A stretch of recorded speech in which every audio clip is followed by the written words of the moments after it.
Hi everyone, I'm Priya and this is Tehmina Haider. Tehmina, thank you so much for having me today. I'm so excited to be here with you. Thank you so much for being here with me. I'm really excited. Well, considering that this is a brand summit, and obviously we're talking about brands, I think the best place to start is Harry's journey. You know, obviously started as a DTC razor company and was an acquisition target. I think I'm taking a little bit of his introduction. But now, today, you are a company that has a portfolio of brands, you're incubating, you're thinking about M&A. So tell us a little bit about that shift, like what prompted that shift, and obviously a little bit about that journey and where you are today. Sure. Well, it's a great question, and I have to admit I have been part of kind of the second part of that journey, but know what prompted it, having joined the company back in 2018. So it's really interesting. I think in a lot of ways, the question you ask is actually really, the two things are very much linked. The company obviously started as an unapologetic disruptor into a category that had been, frankly, like undisrupted for a long time. Jeff and Andy, our co-founders and co-CEOs today, really had this vision to bring something to market that would better serve consumers. And I think folks talk a lot about us as a DTC disruptor, but I think there's more to the disruption story than just that. Of course, part of it was about the go-to-market strategy, but also a big part of it was about building a brand that felt more resonant to consumers and to the target consumer we were hoping to attract into the brand, and also a value proposition that fundamentally was better for consumers, a high-quality razor at a more affordable price. I think along the way of growing that brand, there are a lot of things obviously Jeff and Andy faced as founders. They needed to develop expertise on, of course, direct-to-consumer go-to-market, but also on brand. And over time, build infrastructure to support a fast-growing business in finance, in legal. We built our own back-end tech platform. And over time, even how to support a brand that would be in multiple channels, brick and mortar and direct-to-consumer, and even in multiple geographies. I think as Harry's matured on that journey, they had a realization. One, they were entrepreneurs and had a desire to continue to be involved with more than just one brand, had lots of ideas, but also that their journey had not been that easy. And there was a lot of things they had learned, and a lot of infrastructure that Harry's had built.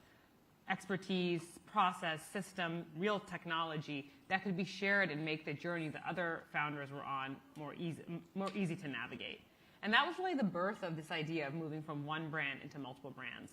The last thing I'll say in this is that there's been multiple ways in which we've thought about expanding the brand ecosystem that is now part of Harry's Inc. One lever has been incubation, starting additional brands, homegrown brands, and a second that David just touched on has been M&A. And those two aspects continue to work together for us as a means by which to kind of leverage all the capabilities that we have, bring even new capabilities into the fold, and build this ecosystem of highly disruptive brands. So when you think about Harry's Labs, which is obviously your baby and covers both the incubation side and the M&A side, what's your overall thesis? Because when I look at Harry's and I think about the CPG portfolio, the broad swath of, Unilevers and P&Gs out there in the world, you're not prescriptive. You're not abiding by a category play or a product play. So tell us a little bit about that. Sure. Well, maybe to make sure everyone sort of knows our story and where our portfolio is, which the question you asked, Priya, makes tons of sense because we have our Harry's brand, which is a men's personal care brand. We've got our women's body care and hair removal brand, Flamingo. Then we have a cat brand called Cat Person, which is really all about celebrating the bond between a cat owner and its cat and their cats, but primarily focuses on food. And then we acquired a brand called Lumi, an all-over-body deodorant brand for women. So you just look at those brands, you're like, wait, how do those all fit together? I think the way we think about it is fundamentally, we want to bring brands into our portfolio that are, we say, aligned with our mission, which is to create things that people like more.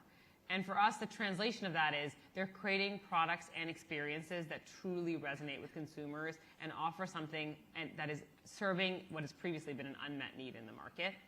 And the best way we sort of think about the outcome, and we think about this when we look at brands, for example, in M&A, is that there's a difference between consumers loving a product versus loving a brand.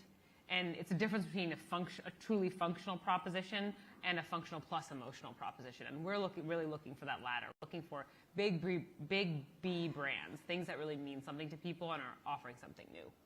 So between incubation, obviously Flamingo was an incubated brand, but Lumi and Cat Person were acquired brands. So where are you sitting now? Are you leaning more towards incubation or more towards M&A? Well, I think over time, both, for sure. I think we actually think that making sure that we as a business are able to grow and build our brand portfolio inorganically and organically is really important. And we want to make sure we actually practice those skills because they get, like everything's moving all the time. There's a lot of disruption. And so you do need to be practicing and iterating all the time. Where we'll spend our given time in any given time is really a bit dictated by our own internal strategy as well as external environment. Today, we are more focused on M&A, and particularly focused on more large-scale M&A, given the market environment and also given what we think will be most value-add, both for ourselves as a business, but also where we today can probably be most value accretive for folks we're partnering with. What was it about Cat Person? And I can imagine, because that is a brand that probably draws a lot of loyalty and affinity, but about Cat Person and Lumi that were attractive M&A targets? Well, actually, Cat Person we grew in ourselves, but it's honestly, there's the same process because you're looking at a lot of different potential businesses, a lot of potential categories you could launch. So why do you pick one versus another? And obviously, in all cases, an amalgamation of factors. In the Cat Person situation, we really saw like three things that were really exciting. One is the cat market is a really big market. There are a lot of folks who own cats, and it's one that had been really undisrupted for a long time relative to the dog category. We've had so many disruptors. I myself had actually spent a lot of time in the dog and pet space in my previous life as an investor and was sort of surprised by how little was going on in the cat world, especially given how large the market is, several $billion. The second is there is a real emotional thing about cats and their owners, and it's a real bond. It's just different than the bond between dogs and between a dog and a dog owner. And we really felt like that was being completely neglected by the market. There was a lot of either old stereotypes, or there was dog things that were sort of being pivoted 25 degrees to be a cat thing, but that's not really what exists between a cat owner and the cat. And the last was actually direct-to-consumer was a very underserved market for cats, which is interesting because actually if you think about being a cat owner, the idea of being able to have your food delivered to you on time with regularity, with sort of that convenience factor is actually really, you think that's really appealing. So for those reasons, we thought Cat Person would be a really interesting business. And it's proven to be a really exciting one, growing really quickly within our portfolio. And I think demonstrating where we can launch brands that feel counterintuitive to being part of the Harry's Inc. portfolio, but actually bring to bear a lot of the same capabilities that we use to support our personal care brands, like direct-to-consumer expertise, really smart brand building, focus on the consumer, all those things. What about Lumi? Lumi is an interesting one, very different because that was an acquired brand. When it comes to acquisitions, we have sort of thought about ourselves as, in an interesting way, disrupting the M&A market, or at least disrupting the M&A model.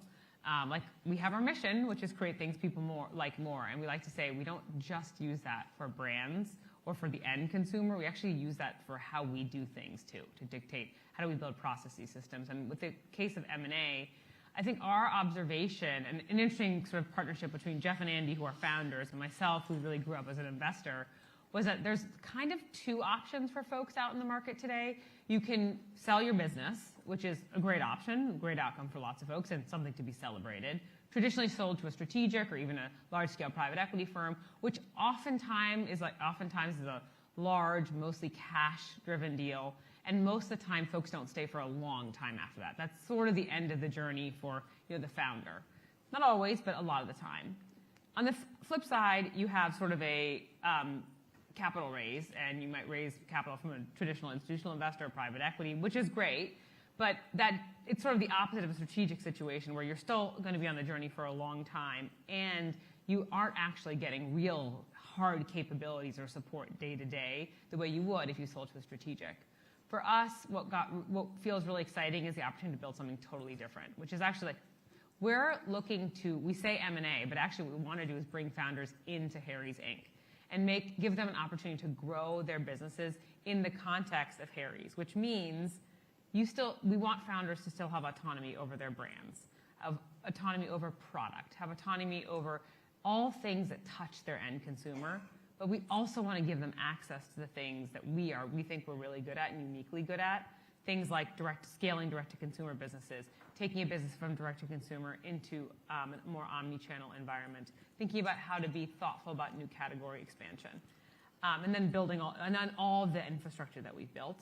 I think what was really exciting about Lumi is we saw, oh my gosh, this brand is truly creating something that people like more. It's scaling like mad on direct-to-consumer, and it has one of the most, I work with Shannon almost on a daily basis, one of the most passionate founders who really wants to participate in that next chapter of her business, but who really recognizes there are areas in which she could leverage the help of Harry's or someone like Harry's. And so I think that's what felt really exciting, a real match between a truly disruptive brand, a really unique product, true consumer love. It sort of outpours when you read the reviews of the brand for this brand, and an opportunity for us to be a real value-add partners thinking about that next phase of growth for the brand. How to scale direct-to-consumer, how to over time think about omni-channel, how to over time think about new categories, new geographies, and bring to bear those resources that we have built internally. So as David mentioned, I think we all know, it's a very tricky time in the market. Obviously inflation's up, consumer spending is down. A lot of other brands that I've spoken to have said, their deal flow has slowed. Investors have said the same thing. What's your outlook for the next 12 to 24 months? Are you thinking that you will be doing more deals, maybe possibly in the next 3 months? 3 months might be tough, being candid. But we are very actively in the market. I think I agree with a lot of what you just mentioned, and I share those sentiments, that it's a completely different M&A market than it was 12 months ago, even 9 months ago. And obviously, we all know the macro factors that are behind that. I think what we're seeing is a real perspective from sellers, which makes sense, which is like, look, the market's so uncertain, public market is down, comps from there would make a private transaction really tricky. There haven't been a lot of large-scale private transactions in the consumer world, so why would I go to market with so much uncertainty if I don't have to? And so obviously that creates some adverse selection bias around things that or assets that will come to the market. It's more driven by absolute need than a desire. That said, I think for us, because when we think about M&A, we don't think about that as like, okay, we've put a stamp of value on the company. It's the end of the journey. It's actually just a next step in the journey. We do think that we can continue to be active. And we also really only target to bring 1 or maximum 2 brands into the portfolio each year. We're really trying to build a thoughtful, relatively concentrated portfolio over time. And so obviously that allows us to be picky, and we don't need too many things to be on the market.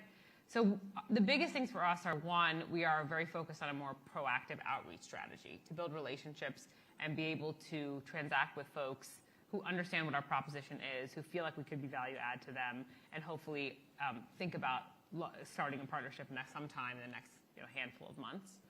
And then we're also spending a lot of time making sure that we have a perspective on which categories are likely to continue to thrive even in uncertain economic times. And so we sort of overlay that with a perspective, or we use data, of course, but we also sort of tie that with a perspective on how we believe consumers are going to behave, or have proven to behave during downturns. And so we also then concentrate all of our proactive sourcing efforts on categories that we think are going to be more stable. So Tehmina, I have to ask, what categories are you interested in? Happy to. Maybe for context, I can only comment on the categories that are in our purview, which is we at Harry's focus on fast-moving consumer packaged goods and do not focus on food and beverage. So there is a relatively not narrow, but there is a relatively clear scope. So we focus on beauty, personal care, health and wellness, pet, and home. Within those categories, there are a handful of areas that we think are interesting. I can touch on a few. Within the pet space, we're seeing that super premium pet food is continuing to be very strong, and that proposition is really resonating. It's not surprising, right? Because people think of pets as increasing like children. And so where you see something which is high value add, high value perception, there is a continuing desire to spend into those categories. We've also actually interestingly seen that within the pet supplements category, which has been the talk of the town for the last 12 months, there are brands and propositions that are continuing to resonate a lot. Those are the areas in which there is true result orientation with the supplement, and the brand is a bit more centered around real results orientation, vet certification, things like that. So that's an example. I can give one more maybe in the personal care side. We're seeing a lot of strength in hair care. And I think we think that was likely to continue. Our sort of internal lingo on that is maybe hair is a new lipstick effect. There's obviously been a lot of time, energy, and sort of focus put on hair in the time of the pandemic. And it does feel like if you look at the data, that category is proving to be very, very recession resilient, at least thus far. Switching gears a little bit, Tehmina, we mentioned just a second ago that there are some brands that have been fearful about going to market, public market, making deals with strategics. In the DTC landscape, there's been a lot of holdouts recently that have gone into retail. People who never said that they would do retail, like a Glossy, for instance, is now selling at Sephora. You guys were a little bit earlier in that journey, and it seems like omnichannel is like the only strategy to win, versus a few years ago, it was all about DTC first and digital only. So what are your thoughts there, and what do you think what are brands gaining from that experience, and are they late, early, just on time? Yeah, it's a great question. I also will say that we were just on that same journey a couple of years earlier. For a long time, we sort of the perspective, Harry's will never be in brick and mortar. We're a direct-to-consumer brand, and I think there was a realization actually that, over time, that probably doesn't make sense given where it's demonstrated that consumers want to shop. So that's pretty much, I don't have a perspective on when exactly is the right moment for different brands, or even in the scope of what's going on in the macroeconomic environment, when is the right moment for brands to go from being direct-to-consumer to omni-channel. I think what we believe is that at the end of the day, there's two things that matter a lot. One is, if you want to maximize revenue capture, you need to be where people are looking for you. And over time, that's likely going to be omni-channel for most brands. I won't say all, because there's always outliers, but for most brands, being in brick and mortar is going to be important so long as people go into brick and mortar stores. So then that probably is going to happen for a long time. I think the second thing we think about is actually, there's a little bit of a curve on efficiency of marketing. And so there is a moment when a brand is new where we think actually building the brand and spending on DR, direct response, is actually highly effective with only a direct-to-consumer channel, or even a direct-to-consumer plus Amazon. What we've seen, and we've actually built a lot of proprietary models and sort of data, there's some data we've been able to collect over time, is that over time, you increase marketing efficiency by actually being available in more places, including brick and mortar. And what that exact moment is for any given brand, I couldn't tell you without actually digging in more deeply, but that's what we think about, which is there's a moment at which you've actually built enough awareness and enough consideration through direct response with only having DTC, that actually moving into brick and mortar makes your overall marketing more efficient. And that's how we think about over time. You obviously want to build the most efficient business possible, and so being in those places makes sense. Do you think that was the case even before, obviously the Facebook changes and Google changes and rising cost of acquisition? I think we always thought that was the case, but it's a great point, which is I think where that has moved. And obviously direct response and translation into DTC has become more challenging with less efficient targeting. So where does that happen? The interesting thing that we're seeing with a brand like Lumi, for example, which today is direct-to-consumer plus Amazon only, is actually that even though there have been so many changes, and there were obviously the Lumi brand, like all brands, had to adjust to a bunch of those changes back kind of last fall, last winter. They've been able to almost come back. They're doing better than they were then, better than they were last summer. And I think a lot of that is actually because while we've been less able to do really specific targeting, what we are seeing is actually we are able to unlock a more broad audience that we can make efficient if we have enough creative in the market, enough creative iteration. So we think there's ways to counter that over time. What about the flip side of that? Because I remember, obviously, in the early days of DTC, it was all about speaking to you, building that community, building that loyalty. It seems like brands today, and the brands that I speak to, are going into retail so much faster. Yeah.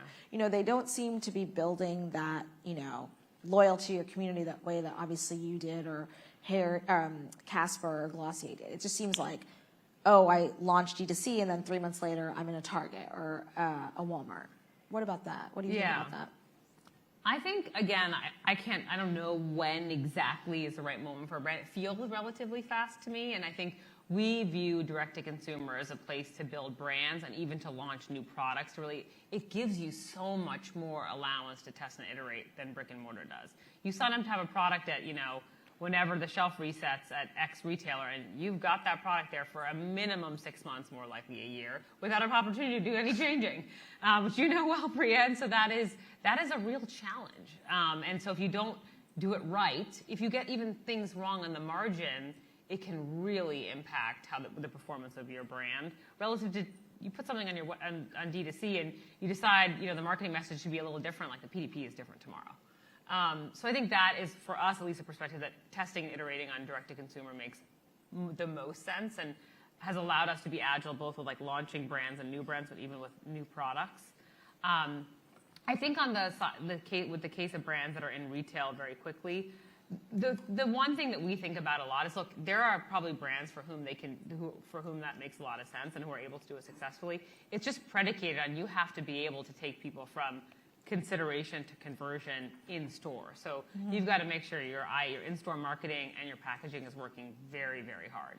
And that, I think, is just a really high bar. And we have found that the ability to iterate on direct-to-consumer first really helps us be more successful. So we just have a few more minutes. So I have to ask, Tehmina, you know, obviously we've talked about a lot today. What are you most excited about and what are you most fearful of in the next 12 to 24 months? You know, what's keeping you up at night, in both the good and the bad ways? It's a great question. I will say, admittedly, this is probably like my personality. I love change. I love things changing a lot. I don't have a lot of fear of kind of like instability. And so as a result, I'm actually more excited than anything else.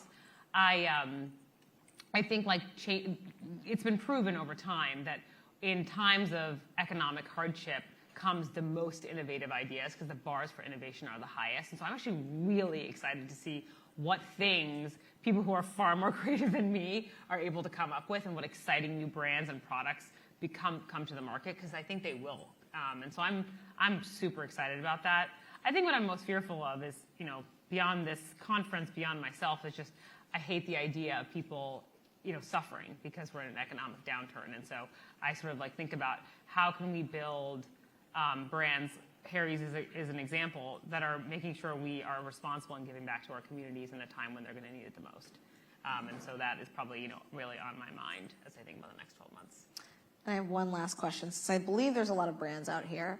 Any advice you would give to brands as they're thinking about their strategies? I think, right, maybe given the current moment, the thing I would probably focus on the most, or advice I'd give, is you, as the person who's running your brand or the founder of the brand, you know why you started it, and you know what it was that was broken in the market that you were seeking to fix. And I would not let yourself move too far away from that, particularly in this moment where I think the bar for people trying new is going to be higher.